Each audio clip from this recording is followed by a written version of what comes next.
So I want you to just picture this scene for a moment. It's 2018, Friday morning.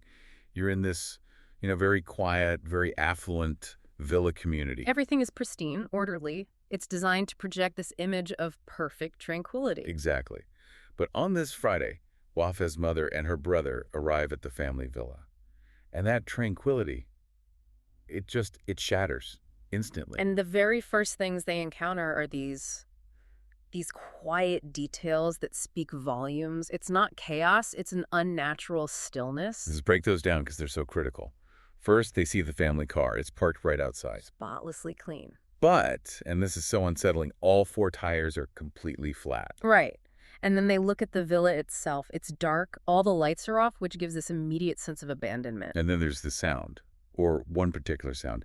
The family dog is just barking frantically. It's not a normal bark, It's described as desperate, almost like it's trying to warn them about something inside, a terror it can't explain. But the one thing that truly confirms their dread, the thing that hits them both at the same time, is the smell. A really sickening, strange odor. It's just hanging in the air, and they both notice it immediately. And that smell, that silence, that's our entry point into the case the media would very quickly call the Al-Rehab Massacre. For this deep dive, we're looking at a case with a ton of forensic evidence, a lot of circumstantial detail, but which is, to this day, officially filed against an unknown perpetrator. It's a completely baffling, unsolved mystery that took 5 lives.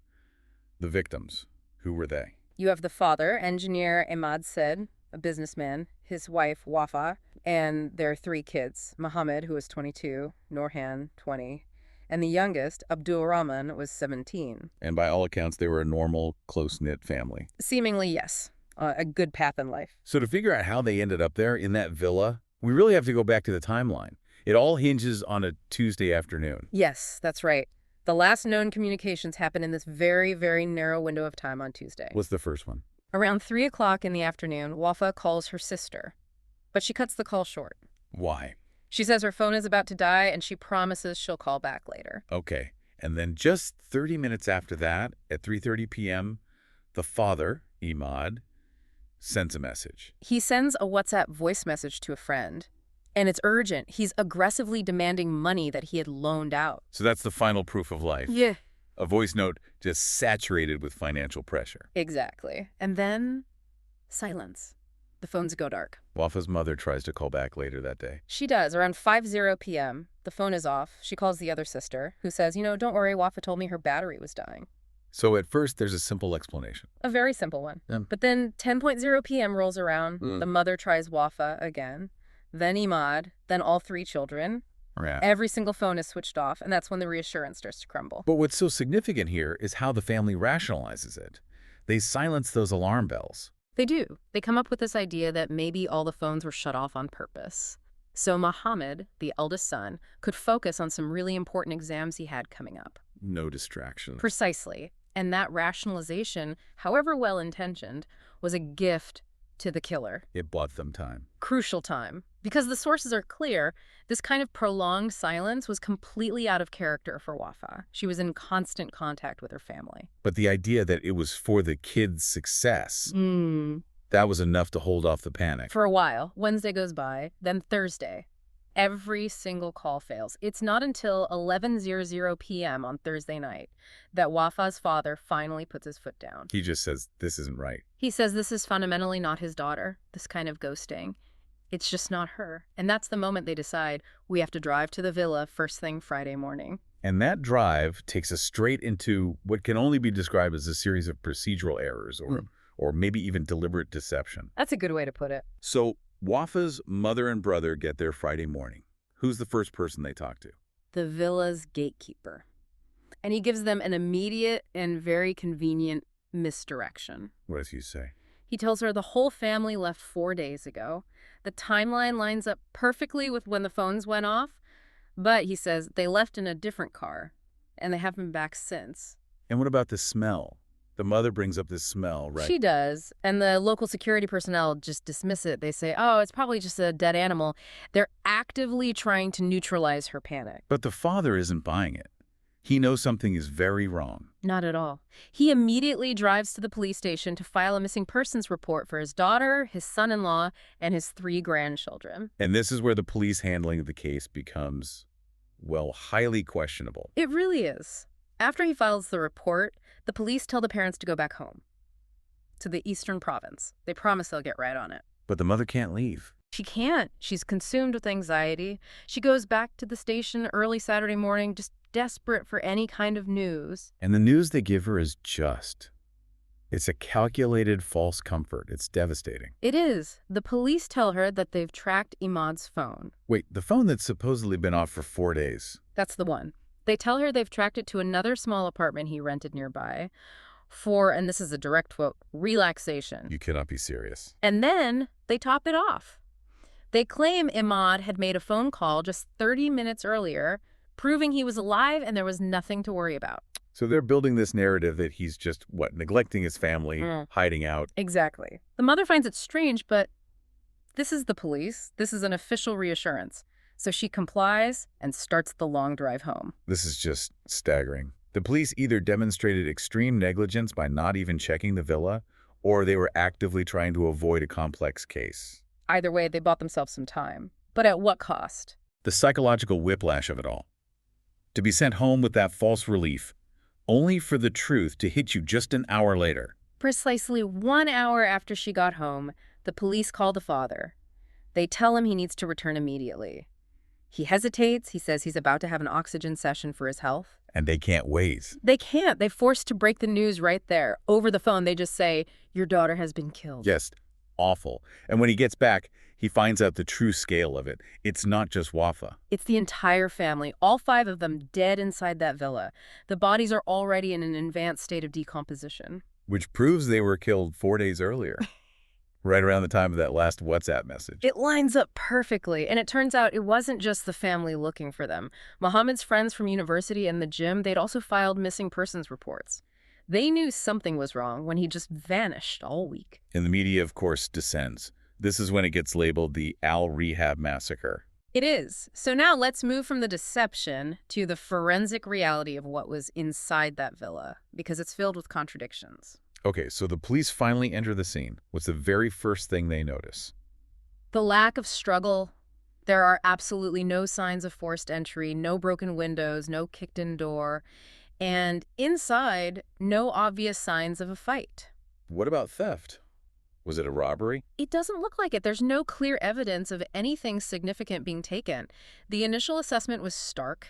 This looked like killing for the sake of killing, a focused professional operation. Which suggests the killer either had a key or was let inside. It implies access or trust. It does. And the sequence of the murders, as pieced together by the medical examiner, it tells a story.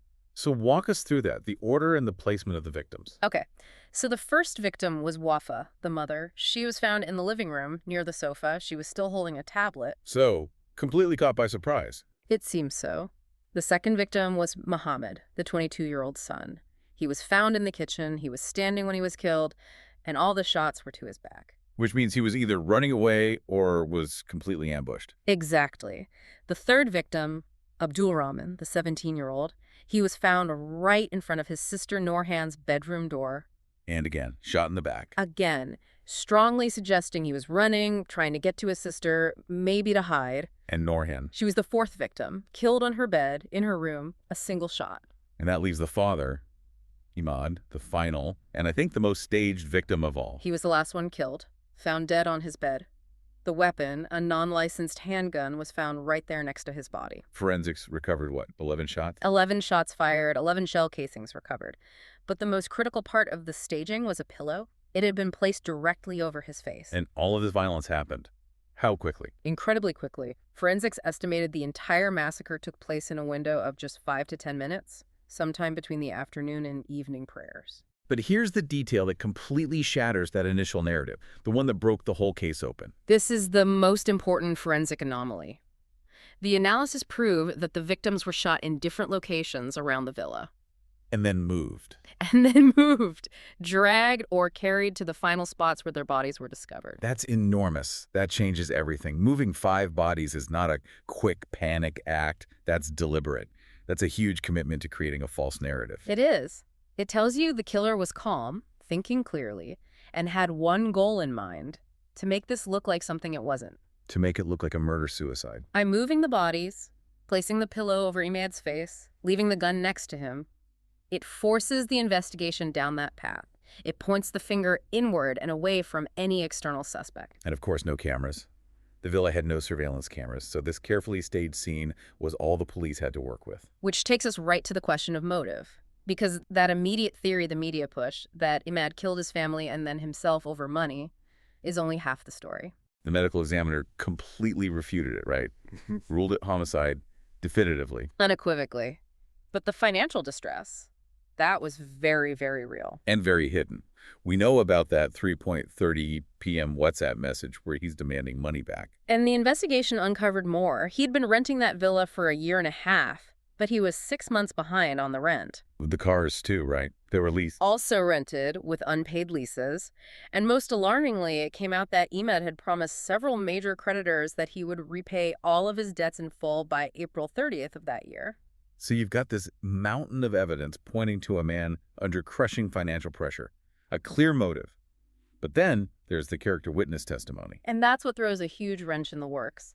Multiple people testified that Imad was a highly honorable man, respected, known for being proper in his financial dealings. So how do you square that? How do you have this respected man who is secretly drowning in so much debt? It's the central contradiction of the case. Was it just reckless spending, or was it something forced on him, a bad business deal, loan sharks? And that's where the rumors started to fly. That's right, legally unproven rumors, but they were out there. That maybe Imad was involved in illicit trade, maybe artifacts trafficking, or working with some organized crime group.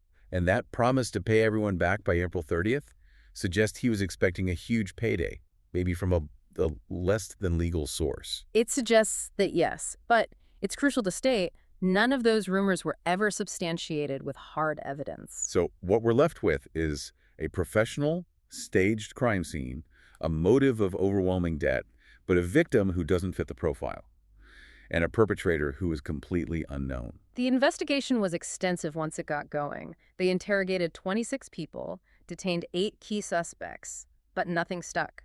Despite all that forensic detail, all that circumstantial evidence, the truth just stayed out of reach. And that's the cold, staggering conclusion. 5 lives taken in this meticulous, brutal way, and the case is ultimately filed against nobody, an unknown perpetrator. Which brings us to a final, provocative thought for you to consider. If the killer's goal was just to commit murder and get away, the fastest, cleanest way to do that is to leave the bodies where they fall. Right. It would be, yes. Less time on scene, less risk. So why? Why go to all the incredible trouble of staging that scene, moving 5 bodies, placing the pillow, leaving the gun just so? Was that deception purely to throw the police off the scent? Or was the staging itself a message? And if so, who was that message for? The public. Or maybe it was for the creditors Imad had promised to pay off just a few days later.